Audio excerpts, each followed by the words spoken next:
Hello friend, स्वागत है आपका अपने चैनल आस्क क्लास में। आज के इस वीडियो में मैट्रिक बोर्ड परीक्षा 2021 के लिए भूगोल के 30 ऐसे महत्वपूर्ण ऑब्जेक्टिव प्रश्न हम आपको बताएंगे जो बोर्ड परीक्षाओं में बार बार पूछे जाते हैं और आपको प्रूफ भी दिखाया जाएगा कि कौन प्रश्न कितने बार बोर्ड परीक्षा में पूछा गया है। और जो भी बच्चा इस 30 प्रश्न को काफी अच्छी तरीके से पढ़ लेगा, याद कर लेगा, उसे 2021 बोर्ड एग्जाम में 5 से 6 प्रश्न इसी वीडियो का मिलेगा, ये हमारा गारंटी है। तो प्लीज आप लोग वीडियो को शुरू से लेकर अंत तक जरूर देखिएगा और चैनल को सब्सक्राइब नहीं किए तो चैनल को सब्सक्राइब भी कर लीजिएगा, साथ में बेल आइकन को ऑल पे भी दबा लीजिएगा ताकि जब भी क्लास हो तो आपके पास नोटिफिकेशन पहुंचता रहे। तो आइए शुरू करते हैं पहले नंबर प्रश्न से। पहला नंबर प्रश्न है कि काली मृदा का दूसरा नाम क्या है। यहाँ पे आपको बताना है कि काली मृदा का दूसरा नाम क्या है। मृदा का मतलब क्या होता है? मिट्टी, यानी काली मिट्टी का आपको दूसरा नाम बताना है। और ये प्रश्न 2011, 2013, 2015, 2017 और 2019 में पूछा गया है कि काली मिट्टी का दूसरा नाम क्या है। तो काली मिट्टी का दूसरा नाम रेगुन मिट्टी होता है, इसे आपको याद रखना है। यानी यहाँ पे बी ऑप्शन क्या हो जाएगा? यहाँ पे बिल्कुल ही सही हो जाएगा। ये देखते हैं अगला प्रश्न, 2 नंबर प्रश्न है कि मरुस्थलीय मृदा का विस्तार निम्न में से कहां है। यहां पे आपको बताना है कि मरुस्थलीय मृदा का विस्तार निम्न में से कहां है। तो राजस्थान में है, यानी यहां पे बी ऑप्शन क्या हो जाएगा? यहां पे बिल्कुल ही सही हो जाएगा। और ये प्रश्न 2016 में और 2017 में पूछा गया है। काफी महत्वपूर्ण 30 ऑब्जेक्टिव प्रश्न है, तो एक भी प्रश्न आप स्किप मत कीजिएगा। वीडियो को प्लीज आप लोग शुरू से लेकर अंत तक जरूर देखिएगा। ये देखते हैं अगला प्रश्न, 3 नंबर प्रश्न है कि सोपानी कृषि किस राज्य में प्रचलित है। यहां पे आपको बताना है कि सोपानी कृषि किस राज्य में प्रचलित है। तो ये उत्तराखंड में प्रचलित है, यानी यहां पे बी ऑप्शन क्या हो जाएगा? यहां पे बिल्कुल ही सही हो जाएगा। और ये प्रश्न 2016 में और 2018 में पूछा गया है कि सोपानी कृषि किस राज्य में प्रचलित है। तो उत्तराखंड में प्रचलित है। काफी महत्वपूर्ण प्रश्न है, तो इसे आपको याद रखना है। आइए देखते हैं अगला प्रश्न, 4 नंबर प्रश्न है कि पंजाब में भूमि निम्नकरण का मुख्य कारण है। यहां पे आपको बताना है कि पंजाब में भूमि निम्नकरण का मुख्य कारण क्या है। तो अधिक सिंचाई है, इसे आपको याद रखना है। यानी यहां पे सी ऑप्शन क्या हो जाएगा? यहां पे बिल्कुल ही सही हो जाएगा। और ये प्रश्न 2012, 2015 और 2020 में पूछा गया है। आइए देखते हैं अगला प्रश्न, 5 नंबर प्रश्न है कि सौर ऊर्जा निम्नलिखित में से कौन सा संसाधन है। यहां पे आपको बताना है कि सौर ऊर्जा निम्नलिखित में से कौन सा संसाधन है। तो ये पुनः पूर्ति योग्य संसाधन है, इसे आपको याद रखना है। यानी यहाँ पे बी ऑप्शन क्या हो जाएगा? यहाँ पे बिल्कुल ही सही हो जाएगा। और ये प्रश्न 2014, 2017, 2019 और 2019 में पूछा गया है। आइए देखते हैं अगला प्रश्न, 6 नंबर प्रश्न है कि बिहार में कितने प्रतिशत भौगोलिक क्षेत्र में वन का फैलाव है। यहाँ पे आपको बताना है कि बिहार में कितने प्रतिशत भौगोलिक क्षेत्र में वनों का फैलाव है। तो 7.1% भौगोलिक क्षेत्रों पे वनों का फैलाव है, यानी यहाँ पे ए ऑप्शन क्या हो जाएगा? यहाँ पे बिल्कुल ही सही हो जाएगा। और ये प्रश्न 2013, 2016 और 2018 में पूछा गया है। आइए देखते हैं अगला प्रश्न, 7 नंबर प्रश्न है कि बृहद क्षेत्र में जल की उपस्थिति के कारण ही पृथ्वी को कहते हैं। काफी महत्वपूर्ण प्रश्न है कि बृहद क्षेत्र में जल की उपस्थिति के कारण ही पृथ्वी को कहते हैं। तो क्या कहते हैं? नीला ग्रह कहते हैं, इसे आपको याद रखना है। यानी यहाँ पे बी ऑप्शन क्या हो जाएगा? यहाँ पे बिल्कुल ही सही हो जाएगा। और ये प्रश्न 2014 में, 2016 में, 2017 में, 2019 में और 2019 में पूछा गया है। आइए देखते हैं अगला प्रश्न, 8 नंबर प्रश्न है कि बिहार में अति जल दोहन से किस तत्वों का संकेंद्रीकरण बढ़ा है। और यह प्रश्न 2018 में पूछा गया है कि बिहार में अति जल दोहन से किस तत्वों का संकेंद्रीकरण बढ़ा है। तो आर्सेनिक का बढ़ा है, इसे आपको याद रखना है। यानी यहाँ पे सी ऑप्शन क्या हो जाएगा? यहाँ पे बिल्कुल ही सही हो जाएगा। काफी महत्वपूर्ण 30 ऑब्जेक्टिव प्रश्न है, तो एक भी प्रश्न आप स्किप मत कीजिएगा। वीडियो को प्लीज आप लोग शुरू से लेकर अंत तक देखिएगा। और इसमें से जो भी प्रश्न आपको याद ना हो तो प्लीज आप लोग उसे लिख के याद भी कर लीजिएगा। और वीडियो को लाइक नहीं किया तो प्लीज आप लोग वीडियो को लाइक भी कर दीजिएगा। आइए देखते हैं अगला प्रश्न, 9 नंबर प्रश्न है कि भारत के किस राज्य में वन का सबसे अधिक विस्तार है। यहां पे आपको बताना है कि भारत के किस राज्य में वन का सबसे अधिक विस्तार है। तो मध्य प्रदेश में सबसे अधिक वन का विस्तार है, इसे आपको याद रखना है। यानी यहाँ पे सी ऑप्शन क्या हो जाएगा? यहाँ पे बिल्कुल ही सही हो जाएगा। और ये प्रश्न 2016 में और 2020 में पूछा गया है। आइए देखते हैं अगला प्रश्न, 10 नंबर प्रश्न है कि भारत का राष्ट्रीय पक्षी है। यहाँ पे आपको बताना है कि भारत का राष्ट्रीय पक्षी कौन है। और ये प्रश्न प्रश्न 2017 में और 2019 में, और 2019 में पूछा गया कि भारत का राष्ट्रीय पक्षी कौन है। तो भारत का राष्ट्रीय पक्षी मयूर है, जिसे हम लोग मोर भी बोलते हैं, यानी यहाँ पे सी ऑप्शन क्या हो जाएगा, यहाँ पे बिल्कुल ही सही हो जाएगा। आइए देखते हैं अगला प्रश्न 11 नंबर। 11 नंबर प्रश्न है कि प्राणियों के शरीर में कितना प्रतिशत जल की मात्रा निहित होती है। काफी महत्वपूर्ण प्रश्न है 11 नंबर कि प्राणियों के शरीर में कितना प्रतिशत जल की मात्रा निहित होती है। तो 65% होता है, इसे आपको याद रखना है। काफी महत्वपूर्ण प्रश्न है, यानी यहाँ पे सी ऑप्शन क्या हो जाएगा, यहाँ पे बिल्कुल ही सही हो जाएगा। और ये प्रश्न 2018 और 2020 में पूछा गया है। आइए देखते हैं अगला प्रश्न 12 नंबर। 12 नंबर प्रश्न की एल्यूमिनियम बनाने के लिए किस खनिज की आवश्यकता पड़ती है। काफी महत्वपूर्ण प्रश्न है 12 नंबर भी कि एल्यूमिनियम बनाने के लिए किस खनिज की आवश्यकता पड़ती है। तो बॉक्साइट की पड़ती है, यानी यहाँ पे डी ऑप्शन क्या हो जाएगा, यहाँ पे बिल्कुल ही सही हो जाएगा। और ये प्रश्न 2018 में और 2020 में पूछा गया है। काफी महत्वपूर्ण 30 ऑब्जेक्टिव प्रश्न है, और ये जो 30 ऑब्जेक्टिव प्रश्न है ये बोर्ड एग्जाम 2021 के लिए काफी महत्वपूर्ण है। तो प्लीज आप लोग वीडियो को शुरू से लेकर अंत तक जरूर देखिएगा। ये देखते हैं अगला प्रश्न 13 नंबर। 13 नंबर प्रश्न है कि सीमेंट उद्योग का सबसे प्रमुख कच्चा माल क्या है। काफी महत्वपूर्ण प्रश्न है 13 नंबर भी कि सीमेंट उद्योग का सबसे प्रमुख कच्चा माल क्या है। तो कच्चा माल क्या है, चूना पत्थर है, इसे आपको याद रखना है, यानी यहाँ पे ए ऑप्शन क्या हो जाएगा, यहाँ पे बिल्कुल ही सही हो जाएगा। और ये प्रश्न 2011, 2017 और 2020 में पूछा गया है। आइए देखते हैं अगला प्रश्न 14 नंबर। 14 नंबर प्रश्न है कि यूरेनियम का प्रमुख उत्पादक स्थल है। यहाँ पे आपको बताना है कि यूरेनियम का प्रमुख उत्पादक स्थल कौन सा है। तो जादूगोड़ा है, इसे आपको याद रखना है, यानी यहाँ पे डी ऑप्शन क्या हो जाएगा, यहाँ पे बिल्कुल ही सही हो जाएगा। और ये प्रश्न 2013 में और 2015 में और 2019 में पूछा गया है। आइए देखते हैं अगला प्रश्न 15 नंबर। 15 नंबर प्रश्न है कि कांवर झील स्थित है। यहाँ पे आपको बताना है कि कांवर झील कहाँ स्थित है। और ये प्रश्न 2014 और 2018 में पूछा गया है कि कांवर झील कहाँ स्थित है। तो कांवर झील बेगूसराय जिले में स्थित है, इसे आपको याद रखना है, यानी यहाँ पे सी ऑप्शन क्या हो जाएगा, यहाँ पे बिल्कुल ही सही हो जाएगा। ये देखते हैं अगला प्रश्न 16 नंबर।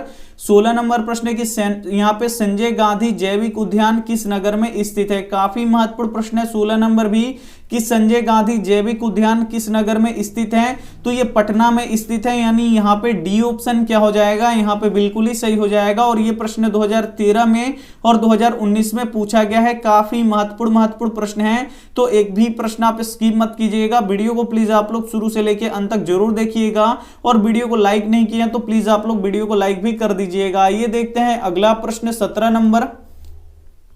17 नंबर प्रश्न है कि रेल वर्कशॉप कहां स्थित है। यहां पे आपको बताना है कि रेल वर्कशॉप कहां स्थित है।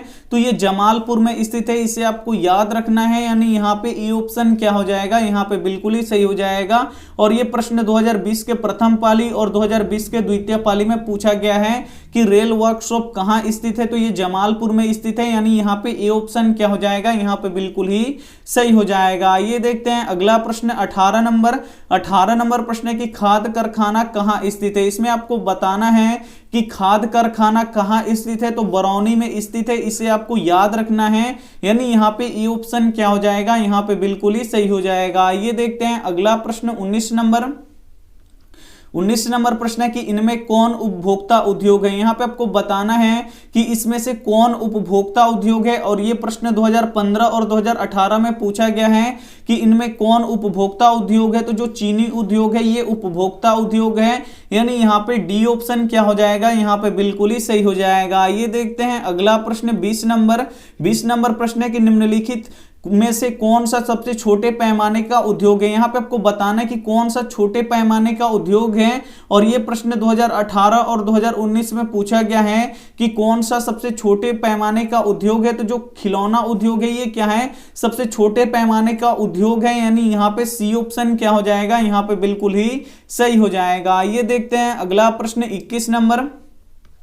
21 नंबर प्रश्न है कि भारत में कोयले का सर्वप्रमुख उत्पादक राज्य है। और यह प्रश्न 2020 में पूछा गया है कि भारत में कोयले का सर्वप्रमुख उत्पादक राज्य कौन सा है। तो झारखंड है, इसे आपको याद रखना है, यानी यहाँ पे बी ऑप्शन क्या हो जाएगा, यहाँ पे बिल्कुल ही सही हो जाएगा। ये देखते हैं अगला प्रश्न 22 नंबर।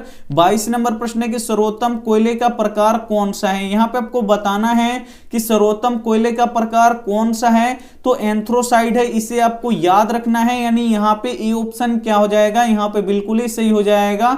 और कोयले कितने प्रकार के होते हैं, 4 प्रकार के होते हैं, तो इसे भी आपको याद रखना है। जो पहला होता है वो एंथ्रोसाइड होता है, और जो दूसरा होता है वो बिटुमिनस होता है, और जो तीसरा होता है वो लिग्नाइट होता है, और जो चौथा होता है वो पीट होता है। ये आपको याद रखना है, जिसमें सबसे अच्छा कोयला क्या होता है, एंथ्रोसाइड होता है, और जो सबसे बेकार कोयला होता है वो पीट होता है। तो ये भी साथ में आपको याद रखना है। काफी महत्वपूर्ण 30 ऑब्जेक्टिव प्रश्न है, तो एक भी प्रश्न आप स्किप मत कीजिएगा। वीडियो को प्लीज आप लोग शुरू से लेकर अंत तक जरूर देखिएगा, और इसमें से जो भी प्रश्न आपको याद ना हो तो प्लीज आप लोग उसे लिख के याद कर लीजिएगा। ये देखते हैं अगला प्रश्न 23 नंबर प्रश्न है कि किस खनिज को उद्योगों की जननी माना गया है। काफी महत्वपूर्ण प्रश्न है, और यह प्रश्न 2019 में पूछा गया है कि किस खनिज को उद्योगों की जननी माना गया है, तो लोहा को माना गया है। इसे आपको याद रखना है, यानी यहाँ पे सी ऑप्शन क्या हो जाएगा, यहाँ पे बिल्कुल ही सही हो जाएगा। ये देखते हैं अगला प्रश्न 24 नंबर प्रश्न है कि निम्नांकित में से कौन सा उद्योग कृषि पे आधारित नहीं है। काफी महत्वपूर्ण प्रश्न है कि निम्नांकित में से कौन सा उद्योग कृषि पे आधारित नहीं है, और यह प्रश्न 2015 में और 2019 के प्रथम पाली और 2019 के सेकंड पाली में पूछा गया है कि निम्नांकित में से कौन सा उद्योग कृषि पे आधारित नहीं है। तो जो सीमेंट उद्योग होता है ये कृषि पे आधारित नहीं होता है, इसीलिए यहाँ पे बी ऑप्शन क्या हो जाएगा, यहाँ पे बिल्कुल ही सही हो जाएगा। ये देखते हैं अगला प्रश्न 25 नंबर प्रश्न है कि प्राथमिक ऊर्जा का उदाहरण नहीं है। इसमें से आपको बताना है कि कौन प्राथमिक ऊर्जा का उदाहरण नहीं है। तो जो विद्युत है ये क्या है, प्राथमिक ऊर्जा का उदाहरण नहीं है, यानी यहाँ पे बी ऑप्शन क्या हो जाएगा, यहाँ पे बिल्कुल ही सही हो जाएगा। और ये प्रश्न 2019 के प्रथम पाली और सेकंड पाली में पूछा गया है। और प्राथमिक ऊर्जा का उदाहरण कौन कौन सा है, तो कोयला है, पेट्रोलियम है और प्राकृतिक गैस है। तो इसे भी साथ में आपको याद रखना है। काफी महत्वपूर्ण प्रश्न है, तो एक भी प्रश्न आप स्किप मत कीजिएगा। वीडियो को प्लीज आप लोग शुरू से लेकर अंत तक जरूर देखिएगा। ये देखते हैं अगला प्रश्न 26 नंबर प्रश्न है कि प्राकृतिक गैस किस खनिज के साथ पाया जाता है। और यह प्रश्न 2019 में पूछा गया है कि प्राकृतिक गैस किस खनिज के साथ पाया जाता है, तो ये पेट्रोलियम के साथ पाया जाता है। इसे आपको याद रखना है, यानी यहाँ पे बी ऑप्शन क्या हो जाएगा, यहाँ पे बिल्कुल ही सही हो जाएगा। ये देखते हैं अगला प्रश्न 27 नंबर प्रश्न है कि भाखड़ा नांगल परियोजना किस नदी पर अवस्थित है। यहाँ पे आपको बताना है कि भाखड़ा नांगल परियोजना किस नदी पर अवस्थित है। काफी महत्वपूर्ण प्रश्न है, और ये 2017 में पूछा गया है। तो भाखड़ा नांगल परियोजना किस नदी पर स्थित है, तो यह सतलज नदी पर स्थित है। इसे आपको याद रखना है, यानी यहाँ पे सी ऑप्शन क्या हो जाएगा, यहाँ पे बिल्कुल ही सही हो जाएगा। और एक प्रश्न ये भी पूछता है कि सरदार सरोवर बांध किस नदी पर है, तो नर्मदा नदी पर है। तो ये भी साथ में आपको याद रखना है। आइए देखते हैं अगला प्रश्न 28 नंबर प्रश्न है कि परिवहन के संसाधनों में सबसे सस्ता परिवहन कौन सा है। यहाँ पे आपको बताना है कि परिवहन के संसाधनों में सबसे सस्ता परिवहन का साधन कौन सा है। तो कौन सबसे सस्ता परिवहन होता है, तो सड़क परिवहन सबसे सस्ता होता है। और ये प्रश्न 2018 में पूछा गया है, यानी यहाँ पे ई ऑप्शन क्या हो जाएगा, यहाँ पे बिल्कुल ही सही हो जाएगा। ये देखते हैं अगला प्रश्न 29 नंबर प्रश्न है कि भारत का सबसे बड़ा बंदरगाह है। यहाँ पे आपको बताना है कि भारत का सबसे बड़ा बंदरगाह कौन सा है। और ये प्रश्न 2019 में पूछा गया है कि भारत का सबसे बड़ा बंदरगाह कौन सा है, तो मुंबई बंदरगाह है। इसे आपको याद रखना है, यानी यहाँ पे ए ऑप्शन क्या हो जाएगा, यहाँ पे बिल्कुल ही सही हो जाएगा। ये देखते हैं अगला प्रश्न 30 नंबर प्रश्न है कि स्वर्णिम चतुर्भुज संबंधित है। यहाँ पे आपको बताना है कि स्वर्णिम चतुर्भुज किससे संबंधित है। और ये प्रश्न 2020 में पूछा गया है। तो स्वर्णिम चतुर्भुज किससे संबंधित है, तो ये सड़क मार्ग से संबंधित है। इसे आपको याद रखना है। काफी महत्वपूर्ण प्रश्न है, यानी यहाँ पे बी ऑप्शन क्या हो जाएगा, यहाँ पे बिल्कुल ही सही हो जाएगा। आप यहाँ पे 30 महत्वपूर्ण ऑब्जेक्टिव प्रश्न को देख चुके हैं, जो बोर्ड परीक्षा में बार बार पूछे जाते हैं, और आपको डेट भी बता दी है कि कौन प्रश्न कितने बार बोर्ड परीक्षा में पूछा गया है। तो ये 30 प्रश्न आपके 2021 बोर्ड एग्जाम के लिए काफी महत्वपूर्ण है। तो अगर आप लेट से जुड़े हैं तो फिर से आप लोग देख लीजिएगा, और इसमें से जो भी प्रश्न आपको याद नहीं है तो प्लीज आप लोग उसे नोटबुक पर लिख के जरूर याद कर लीजिएगा। और ये रहा आपके लिए होमवर्क प्रश्न देखने से पहले यहाँ पे हम गेस क्वेश्चन का सीरीज चला रहे हैं। कब चला रहे हैं, तो रोज रात 8 बजे चला रहे हैं। तो 8 बजे आप लोग जरूर जुड़िए। उसमें प्रत्येक विषय के 500 गेस ऑब्जेक्टिव प्रश्न हम आपको करवा रहे हैं, और ये 500 गेस ऑब्जेक्टिव प्रश्न आपके 2021 बोर्ड एग्जाम में 100% लड़ेगा। बहुत ही चुनिंदा प्रश्न है जो बोर्ड एग्जाम 2021 में 100% लड़ेगा। तो प्लीज आप लोग उस 8 बजे वाले क्लास में जरूर जुड़िए। और ये रहा आपके लिए होमवर्क प्रश्न है कि उड़ीसा, यहाँ पे देखिए उड़ीसा किस खनिज का सबसे बड़ा उत्पादक राज्य है। यहाँ पे आपको बताना है कि उड़ीसा किस खनिज का सबसे बड़ा उत्पादक राज्य है। ए ऑप्शन है लौह अयस्क का, कि बी ऑप्शन है मैग्नीज का, कि सी ऑप्शन है टीन का, कि डी ऑप्शन है यहाँ पे तांबा का। जो भी ऑप्शन आपको सही लगे वो आप हमें क्या कर दीजिएगा, कमेंट कर दीजिएगा। आपके कमेंट का इंतजार रहेगा। और वीडियो को लाइक नहीं किए तो प्लीज आप लोग वीडियो को लाइक कर दीजिएगा, अपने दोस्तों के पास इस वीडियो को जरूर शेयर कीजिएगा। और चैनल को सब्सक्राइब नहीं किए तो चैनल को सब्सक्राइब करके साथ में बेल आइकन को ऑल पे दबा लीजिएगा, ताकि जब भी क्लास हो तो आपके पास नोटिफिकेशन पहुंचता रहे। Thank you for watching. मिलते हैं अगले वीडियो में। 8 बजे आपको यहाँ पे ध्यान से जुड़ना है, क्योंकि 8 बजे वाली क्लास काफी महत्वपूर्ण है आपके लिए। तो थैंक यू फॉर वॉचिंग। मिलते हैं 8 बजे वाली क्लास में। तब तक अपना ध्यान रखिए, मन लगा के पढ़ाई कीजिए। Take care and bye.